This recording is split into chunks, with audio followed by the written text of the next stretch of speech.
Alors Hugo Van Hulsen, bonjour. Bonjour. Donc ici on est à Clara. Alors Clara, c'est là-bas comme disait Jean-Jacques Goldman. On est entre Clara et Caudalais, ouais. Voilà. Donc on est à ton jardin.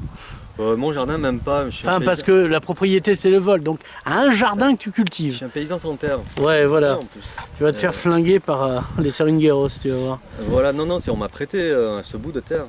J'ai pas de patrimoine pour m'installer classiquement, donc on m'a prêté ce jardin en avril dernier. Voilà.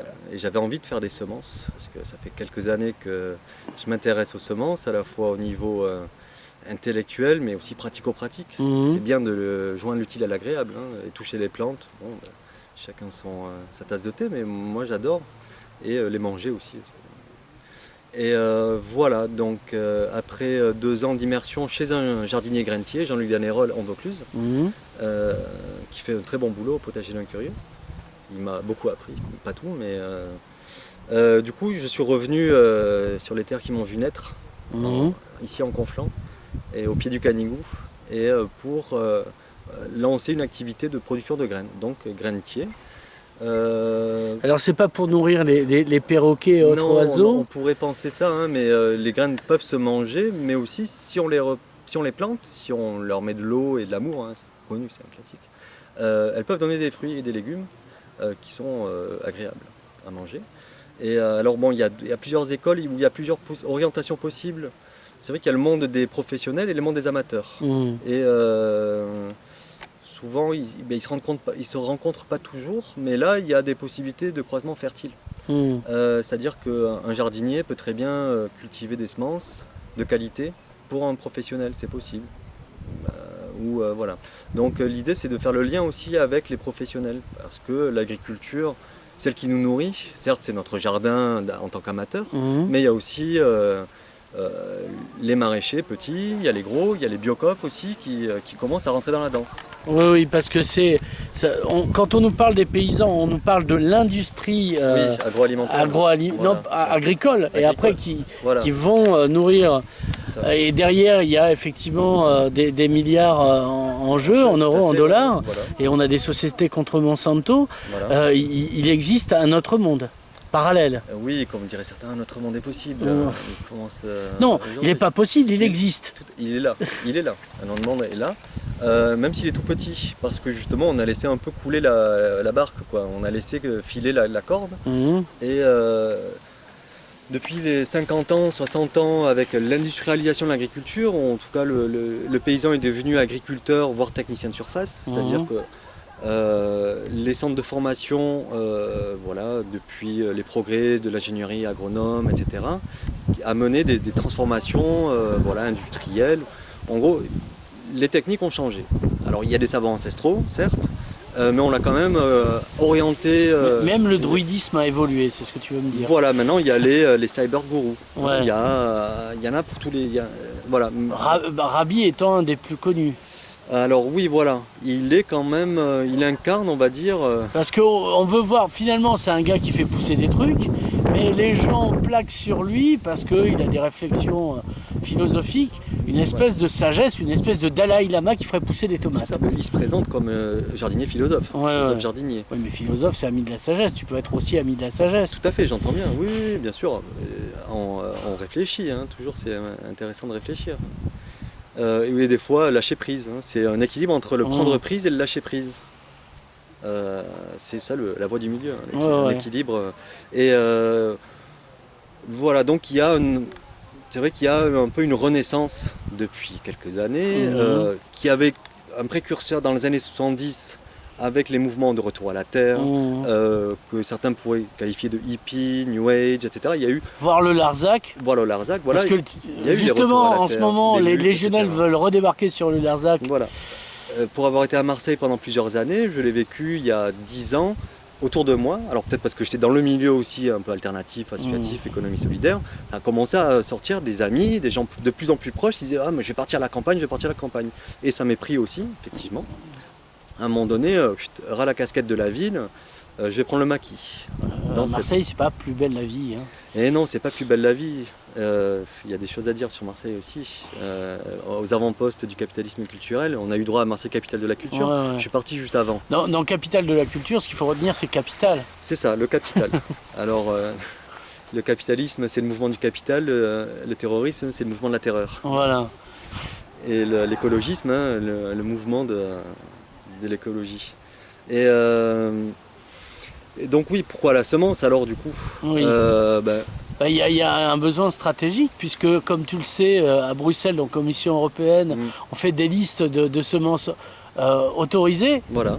Et d'autres ne sont pas sur la liste, donc elles ne rentrent pas en discothèque, hein, c'est discriminatoire. C'est ça, voilà. Et c'est pas des graines inventées, c'est des vieilles semences, des fois. Voilà, des semences qui ont fait leurs preuves, voilà. Mais sauf pas dans le système que l'on nous prépare, en tout cas pas dans l'agriculture industrielle conventionnelle. Donc il y a une idéologie quand même derrière. Tout est idéologique. Voilà, des deux côtés on dit non, je suis pragmatique, c'est des conneries. Ceux qui disent moi je fais pas de politique, qui pensent au fric, il y a un parti pour ça, hein, le parti du fric. Bon voilà.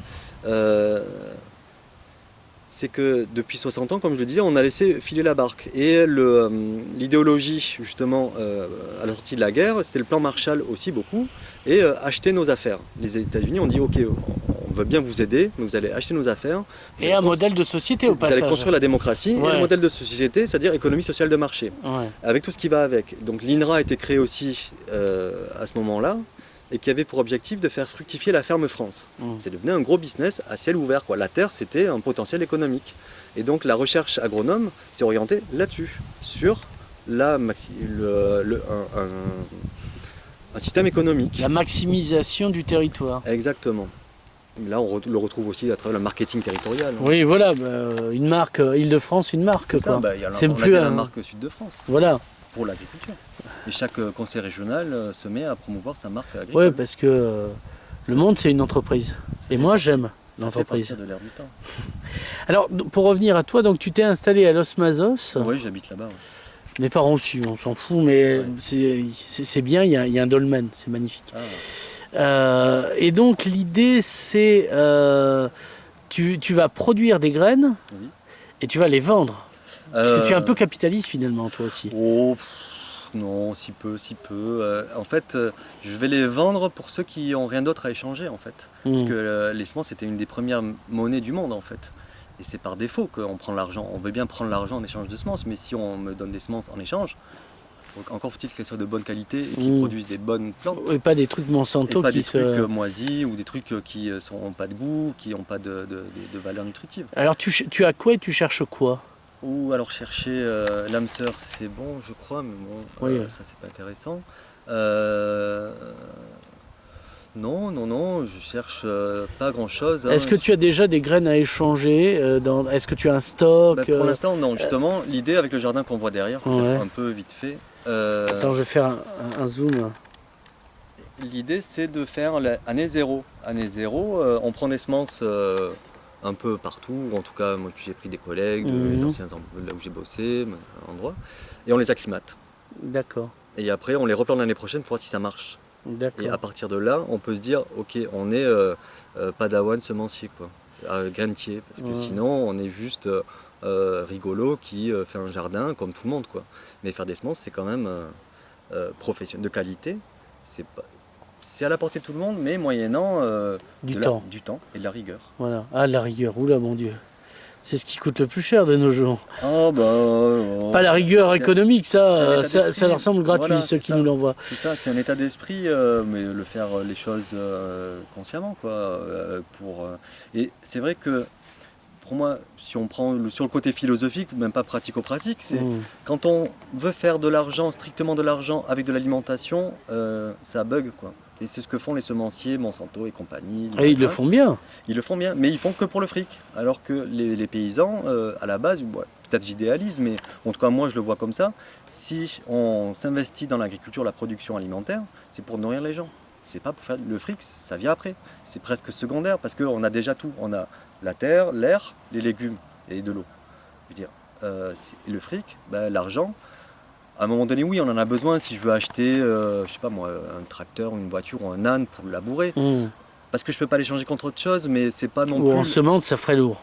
Voilà, mais c'est pas forcément la première chose, l'idée, la motivation première. L'argent, c'est une fiction sociale. Exactement. C'est une monnaie, c'est un outil. Tant qu'on en a besoin, on peut s'en servir, mais voilà, il faut le garder pour ça. Alors, c'est quoi ton rapport à Cocopelli, le fameux Cocopelli? Le fameux Cocopelli. Pour l'instant, je n'ai pas rencontré ni le père ni le fils. Ouais. Les personnes avec qui j'ai appris le métier, ils le connaissent parce que c'est un petit milieu aussi, il faut savoir. Et même ils connaissent, ils ont croisé le patron Limagrin, le patron pas de Monsanto, mais voilà. Et en plus dans les alternatifs, chez les biomanes, ou chez ceux qui sont en bio. Toujours fan du Club Dorothée, à ce que je vois? Non, c'est des vieux restes, tu sais, la pop culture, moi j'utilise tout, moi, tout ce qui me tombe sous la main. Et c'est un petit monde, donc ils se connaissent tous, donc je ne les connais pas. Mais je suis aussi de tout cœur avec eux. Est-ce que tu veux rencontrer des gens qui ont des jardins pour faire des échanges, une grainothèque, que sais-je? J'entends bien, je l'ai fait un petit peu avec mon collègue Jean-Luc Danérolle du potager d'Incurieux. Après, c'est vrai qu'on a tendance à être pris comme un hocher ou comme, voilà, ou comme Pierre Rabhi, ça dévoie un peu, c'est-à-dire on prend la personne et c'est pour ça que tu t'es laissé pousser la barbe, pas pour aller faire du djihad en Syrie. Pour me planquer. Oh, j'ai été accusé de bien des choses. Mais j'ai pas envie non plus de faire l'homme sandwich. Mais j'aime bien jardiner, être dans le jardin aussi. C'est pas pour aller serrer des mains et dire oui c'est bien. Si les gens ils peuvent venir, mais qui veulent jardiner, ok on jardine, mais c'est juste pour discuter, c'est que de temps en temps. Ou si je veux aller voir. C'est pas là pour t'emmerder, t'es pas un buvard social, quoi, c'est ce que tu veux dire. Je suis pas un buvard social non plus. On parle aussi d'autonomie des semences, c'est-à-dire que c'est pas moi qui vais vous donner les semences, je veux bien qu'on l'apprenne ensemble. Voilà. C'est apprenant ensemble à faire des semences. Et si elles sont bonnes, on les échange. Après, si elles sont pas bonnes, mais je sais que bon, t'es pas trop sûr de ton coup, mais je te les prends, je vais les essayer moi-même, mais je suis au courant. Parce que si moi je compte dessus, ou si je suis un professionnel et que je compte sur les semences pour mon planning de culture, etc., et que le compte n'y est pas, et ben ça me met en galère sur tout le planning, et je suis en retard, il faut que je rattrape, etc. Donc voilà, c'est à la fois très ouvert et ça demande de l'organisation et de la confiance. Alors ta fonction sociale, comment elle se met en place? Comment elle se déploie dans l'espace? Voilà, est-ce qu'on vient t'acheter des semences, on vient t'acheter des légumes? Je crois que ce sera la suite au prochain épisode. Hein. Voilà, là, batterie, non il en reste peu, mais tu finiras par me le dire. Tu le cracheras ta Valda. Fais-moi confiance. J'ai commencé par lancer l'école du renseignement à Kiev, et nous, on peut obtenir tout ce que nous voulons en faisant parler les gens. Mais j'ai pas de semences. Les gens ils vont venir, on veut des semences. Non, mais ça viendra, ça va venir. Alors là, tu en es où? J'en suis, comme j'expliquais, pour l'instant, j'acclimate. Ouais. En fait, là, tu fais tes propres essais. C'est ça, je fais donc là, on a récolté des semences à droite à gauche. Celles d'ici, Marie Pépiniéris, elle avait des semences elle-même, qu'elle a récolté à droite à gauche. Il y a le navet là-bas, le truc là-bas, telle plante là-bas. Pour l'instant, c'est la première étape. On regarde ce qu'il y a, telle personne qui dit regarde celle-là, elle est très bonne, prends-la. Et si elle est bien, etc., on peut la diffuser. D'accord, en fait là, tu es plus à l'état laboratoire. C'est ça. Que productif et distributif. C'est ça, voilà. Pour l'instant, c'est proto-commercial. Alors l'idée aussi, c'est est-ce que tu fais des semences d'ici ou tu vas essayer d'accommoder le yuzu qu'il y a Ouais, peut-être. Alors ouais, il y a un collègue qui m'a proposé qui lui jardine qui fournit des chefs étoilés. Ça a été une tendance. Mon collègue il a fait. Là, tu as les micro-légumes de chez Salle par exemple. Voilà, donc il y a un peu un renouveau du vrai bon légume, etc. Voilà, qui a du goût. Et qui a du goût. Il m'a demandé de cultiver, parce qu'on a du soleil ici, l'aubergine qui va bien, parce que lui il n'arrive pas à la faire. Mais oui, je suis ouvert à tout. D'accord, oui, mais c'est sur de la microproduction, quoi. Voilà, ça fournit une cuisine, pas plus. Et c'est très bien payé aussi. Mais sinon, non, après, il faut que ça nourrit quand même. C'est pour fonction nourricière aussi, travailler avec les professionnels. Tu as une famille, on vous l'a dit. Oui. Mais tout le monde a une famille, ou même on a des amis, c'est toujours un plaisir de partager un bon couscous, végétarien ou pas, au porc, ou sais-je. Moi j'aime bien la viande. Bon, qu'est-ce que la question que je dois te poser avant qu'il n'y ait plus de batterie petit A, et que avant de terminer cette interview, que ça serait rudement bien quand même, parce que ça serait dommage. De pas te le demander, parce que ça manquerait du coup. C'est moi qui dois répondre ou Bah oui. Qu'est-ce que tu devrais me demander que Ouais. je n'ai pas dit? Voilà. Oh là là. T'as un message à faire passer. Non, continue. Alex ramène du pain, des trucs, tu vois. C'est vrai que je sais plus, je crois qu'on en a plus.